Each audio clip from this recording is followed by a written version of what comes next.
because unlike the Creator, we are too anxious to rest. And he says, "Come to me, all you that are weary." True creatureliness, like birds and lilies, trusts the abundance of the Father. But we imagine we know better in our wisdom and in our intelligence. We spend ourselves in the futility of trying to take the place of the life-guaranteeing God.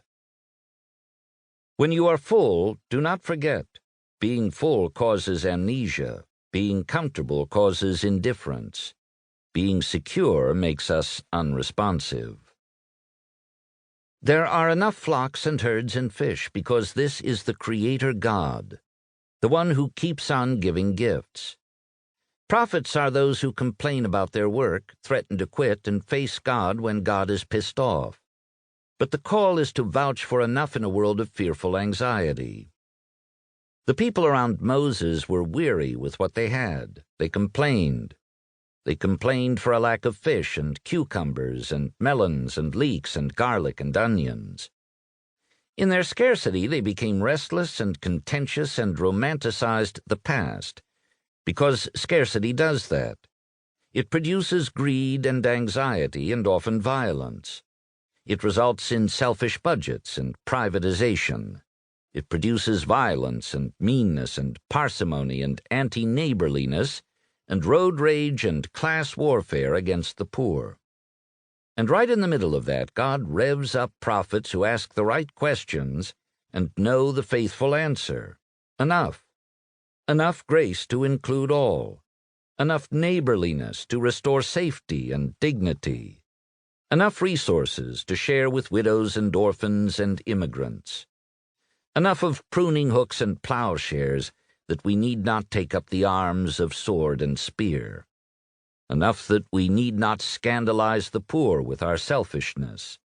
Enough that we need not live with grudge and resentment and fear as though we were under threat. Enough bread broken and wine poured out to exhibit gifts and give thanks. We exist because of God's inscrutable generosity in our creation.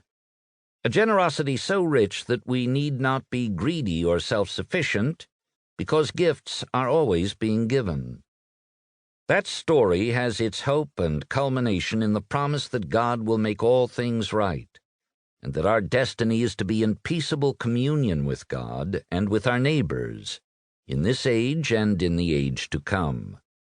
And between our beginning in generosity and our culmination in communion, our lives are lived in glad, obedient response to God's purpose in our lives. Now, I want you to think what happens when we forget, what happens when we give up the story and we think we are too sophisticated, when we practice amnesia. I will tell you what happens. We give up on the wonder of abundance. We neglect God's miracle of generosity, and we start imagining that there is scarcity of food, of love, of life. And driven by scarcity, we scramble to get ours and more, climbing over and through and upon our neighbors to get ours. It is the case that our Western economy is rooted in a claim of scarcity, and so we scramble. The poor scramble with robbery and violence and threat. The powerful scramble with investments and tax advantages and credit and exploitation. And together the rich and the poor create a jungle of anxiety, brutality, and violence. That is what forgetting will surely produce. And what is true in our culture is also true more closely in the family that operates on zero-sum love.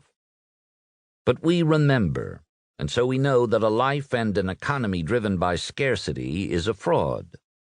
And we remember to break ourselves away from the fraud of scarcity. We remember the gospel that there is enough. Food is given. God is generous. The task of remembering is to break away from the grip of scarcity that holds us in bondage.